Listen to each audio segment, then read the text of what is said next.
Selamat petang, ibu bapak, saudari-saudara, juga adik-adik yang di rumah.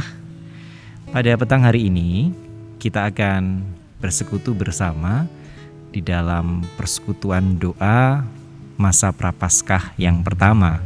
Kalau di sebelumnya kita berjumpa di dalam pemahaman Alkitab masa Prapaskah yang pertama, pada saat ini kita akan bersekutu di dalam persekutuan doa masa Prapaskah yang pertama.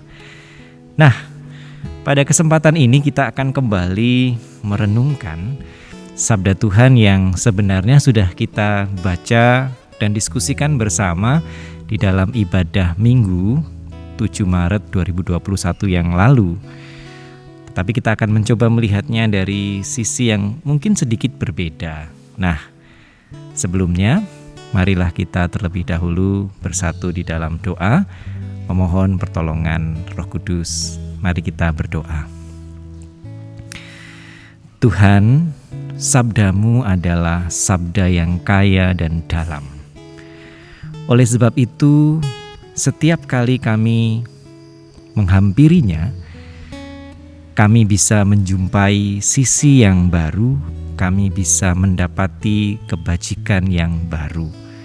Tentu saja atas pertolongan dan kuasa Roh Kudus. Maka kendati pada sore ini kami akan kembali membaca dan merenungkan perikop yang sudah bersama-sama kami diskusikan pada hari Minggu yang lalu. Kami menghayati ketika kami memberi diri untuk dituntun oleh kuasa Roh Kudus, maka kami akan bisa mendapati sesuatu yang baru, sesuatu yang segar. Dan kiranya apa yang kami dapati itu boleh kami pelihara di dalam hati dan pikiran kami, serta boleh kami wujud nyatakan di dalam keseharian hidup kami. Maka bersabdalah ya Tuhan, karena sungguh setiap kami yang bersekutu pada petang hari ini sudah siap, bahkan rindu untuk disentuh, disapa, dan diperbaharui kehidupannya oleh kebenaran sabdamu. Dalam nama Bapa, Putra, dan Roh Kudus kami memohon. Amin. Sebagaimana sudah saya sampaikan, kita akan kembali membaca perikop yang sebetulnya sudah kita diskusikan bersama di hari Minggu yang lalu. Saya harap ibu bapak, saudara dan saudara masih ingat ya, dari Yohanes pasal 2 ayat 13 sampai 22. Saya akan membacakannya untuk kita semua. Lembaga Alkitab Indonesia memberikan judul Yesus Menyucikan Bait Allah. Ketika hari raya Paskah orang Yahudi sudah dekat, Yesus berangkat ke Yerusalem. Dalam bait suci didapatinya pedagang-pedagang lembu, kambing domba, dan merpati, dan penukar-penukar uang duduk di situ. Ia membuat cambuk dari tali, lalu mengusir mereka semua dari bait suci dengan semua kambing domba dan lembu mereka. Uang-uang penukar-penukar dihamburkannya ke tanah, dan meja-meja mereka dibalikkannya. Kepada pedagang-pedagang merpati ia berkata, "Ambil semuanya ini dari sini. Jangan kamu membuat rumah Bapakku menjadi tempat berjualan." Maka teringatlah murid-muridnya bahwa ada tertulis, "Cinta untuk rumahmu menghanguskan aku." Orang-orang Yahudi menantang Yesus, katanya, "Tanda apakah dapat engkau tunjukkan kepada kami bahwa engkau berhak bertindak demikian?" Jawab Yesus kepada mereka, "Rombak bait Allah ini, dan dalam 3 hari aku akan mendirikannya kembali." Lalu kata orang Yahudi kepadanya, 46 tahun orang mendirikan bait Allah ini, dan engkau akan dapat membangunnya dalam 3 hari? Tetapi yang dimaksudkannya dengan bait Allah ialah tubuhnya sendiri.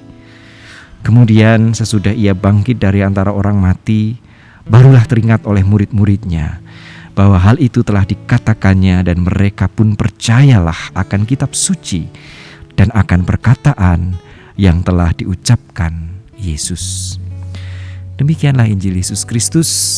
Diberkatilah setiap kita yang tidak hanya mau membaca dan merenungkan sabdanya, tetapi yang mau mewujud nyatakan kebenarannya di dalam keseharian hidup. Hosiana.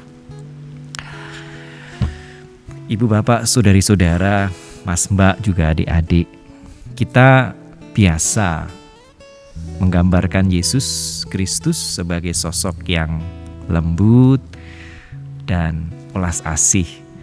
Ya, betapa tidak, bukankah di bayangan kita ia adalah sosok yang senantiasa mengajarkan kasih dan pengampunan?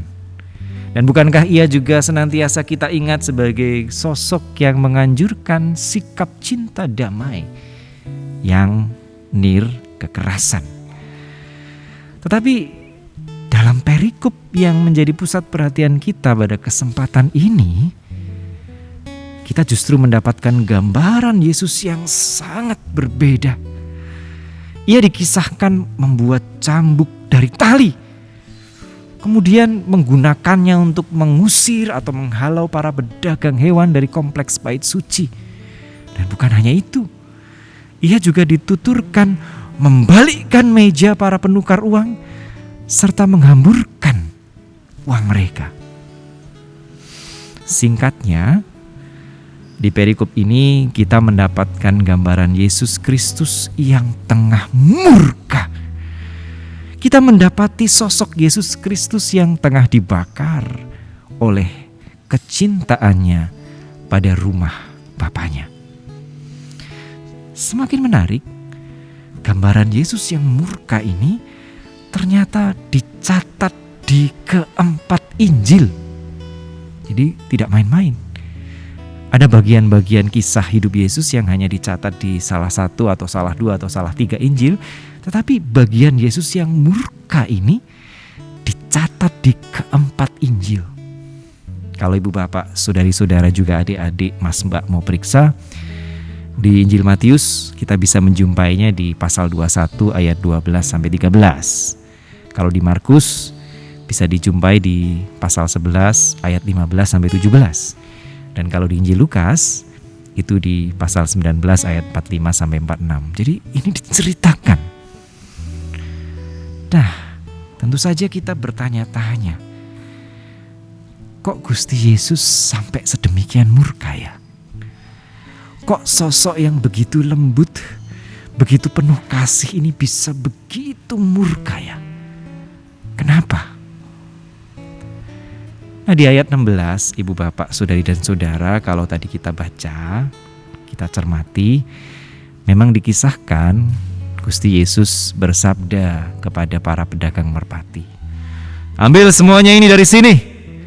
Jangan membuat rumah Bapakku menjadi tempat berjualan."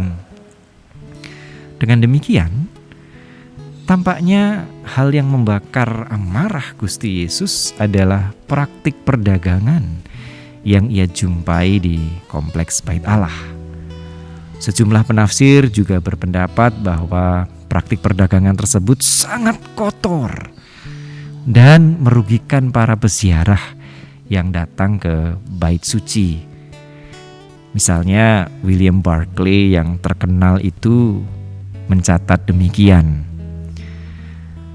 sepasang merpati berharga sekitar 4 sen di luar Bait Suci, tetapi bisa dijual sampai lebih dari 75 sen di dalam. Berarti hampir 20 kali lipat tuh ya. Dan di sini, kata Barclay, kita jumpai pemerasan yang tidak tahu malu, bahkan juga terhadap para peziarah yang miskin, yang diperas untuk membeli kurban mereka dari pedagang Bait Suci jika mereka hendak mempersembahkan kurban. Demikianlah catatan Barclay. Catatan yang menarik memang, tetapi beberapa penafsir belakangan ini berpendapat bahwa hal yang membuat Gusti Yesus duka, marah, murka itu adalah sesuatu yang lebih mendalam. Da Silva, Fisher, dan Stewart misalnya mencatat bahwa praktik perdagangan kotor yang dijumpai Yesus itu sebetulnya terjadi di halaman luar bait suci. Jadi bait suci itu ada lapisan-lapisannya begitu ya. Ada lapisan luar, ada yang lebih mendalam, dan yang paling dalam adalah yang disebut sebagai naos atau sanctuary-nya. Ini terjadi di halaman paling luar. Satu-satunya area dalam kompleks bait suci yang dapat diakses oleh orang-orang non-Yahudi, sehingga sering disebut sebagai Court of the Gentiles. Jadi halaman bagi orang-orang asing atau orang-orang kafir. Mereka hanya bisa beribadah di situ. Kalau mereka sampai berani masuk lebih dalam, ada sanksi yang sangat berat buat mereka. Nah, penukaran uang, praktik jual beli itu terjadi di Court of the Gentiles ini. Sehingga kita bisa membayangkan tentunya para peziarah-peziarah non-Yahudi yang datang itu pasti terganggu kekusyukan ibadahnya. Jadi di sini tahu-tahu ada lembu, ada kambing, domba, terus ada merpati, terus ada yang mungkin menawarkan untuk menukar uang gitu. Waduh, rame begitu. Bagaimana orang bisa beribadah dengan khusyuk? Dan ini terjadi di halaman yang hanya bisa diakses oleh orang-orang non-Yahudi. Jadi orang-orang Yahudi itu maunya sendiri, enaknya sendiri. Mereka beribadah maunya itu tenang, teduh. Tetapi mereka gak ambil pusing ketika orang-orang non-Yahudi itu terganggu ibadahnya gara-gara praktik jual beli dan penukaran uang itu. Nah, menurut para penafsir ini, praktik perdagangan itu dan lokasinya membuat kompleks bait suci itu tidak lagi ramah. Bukan hanya kepada orang-orang miskin, tetapi juga pada orang-orang asing atau non-Yahudi. Dengan kata lain, praktik perdagangan tersebut telah membuat bait suci tidak lagi bersahabat bagi orang-orang yang terpinggirkan. Padahal kalau kita membaca sabda Tuhan menurut kesaksian Nabi Yesaya di Yesaya 56 ayat 7, dikatakan, sebab rumahku akan disebut rumah doa bagi segala bangsa. Tapi rumah doa itu diubah menjadi rumah yang tidak lagi bersahabat bagi bangsa-bangsa lain, tidak lagi bersahabat bagi orang-orang miskin. Itulah yang memantik kemarahan Yesus Kristus. Nah, pertanyaan reflektifnya bagi kita bersama, bagi Anda dan saya, bagaimana dengan gereja kita? Apakah gereja kita sudah menjadi ruang, sudah menjadi komunitas, sudah menjadi keluarga yang ramah bagi orang-orang yang terpinggirkan di sekitar kita? Ibu, bapak, saudara-saudara, juga adik-adik dan teman-teman yang terkasih, gereja-gereja Kristen Jawa itu menghayati bahwa pada hakikatnya gereja adalah suatu kehidupan bersama religius yang berpusat pada Yesus Kristus. Dan kita tahu betul bahwa Yesus Kristus itu senantiasa menunjukkan keberpihakannya kepada orang-orang yang dipinggirkan di masyarakatnya. Maka semestinya, seharusnya, seyogyanya gereja yang berpusat pada Kristus pun ramah, bersahabat, merengkuh, serta memberdayakan mereka yang terpinggirkan. Siapa mereka? Banyak. Mereka adalah orang-orang miskin. Mereka adalah kelompok etnis minoritas. Mereka adalah para penyandang disabilitas. Mereka adalah kelompok LGBTIQ. Tahu ya, lesbian, gay, biseksual, transgender, interseksual, and queer, dan lain sebagainya. Gereja harusnya menunjukkan keberpihakan, menunjukkan keramahannya, menunjukkan bagaimana gereja merengkuh dan memberdayakan mereka. Bukannya lalu malah ikut-ikutan melanggengkan konstruksi sosial dan politik yang diskriminatif, apalagi represif terhadap mereka. Maka akhirnya marilah kita menunjukkan kecintaan kita kepada rumah Bapa kita, kepada gereja kita, dengan menjadikannya sebuah ruang, sebuah komunitas, sebuah kehidupan bersama religius yang ramah, yang inklusif, dan yang memberdayakan. Kiranya kasih karunia Tuhan Yesus Kristus dan kasih Allah dan persekutuan Roh Kudus senantiasa menyertai dan memampukan kita. Amin. Mari kita berdoa. Tuhan, ketika kami secara jujur memeriksa kehidupan gerejawi kami sadar bahwa seringkali kehidupan gerejawi kami justru menjadi tidak ramah kepada mereka yang dipinggirkan atau dipandang hina oleh masyarakat kami. Mereka bisa siapa saja Tuhan. Mereka bisa hadir sebagai kelompok miskin. Mereka bisa hadir sebagai kelompok etnis minoritas. Mereka bisa hadir sebagai para penyandang disabilitas. Mereka bisa hadir sebagai pribadi-pribadi LGBTIQ, siapa saja. Dan ketika kami memeriksa kehidupan gerejawi kami tersadar bahwa seringkali kami justru lebih melanggengkan konstruksi sosial, konstruksi politik yang tidak adil, diskriminatif, bahkan represif. Atau paling tidak kami cenderung diam saja, masa bodoh, dan tidak terpanggil untuk melakukan perubahan.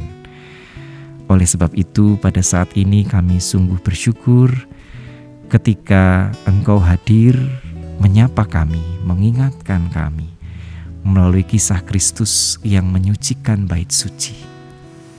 Kisah Kristus yang mengkritik tatanan bait suci, tatanan religiusitas pada masa itu yang tidak ramah kepada mereka yang papa, kepada mereka yang terpinggirkan.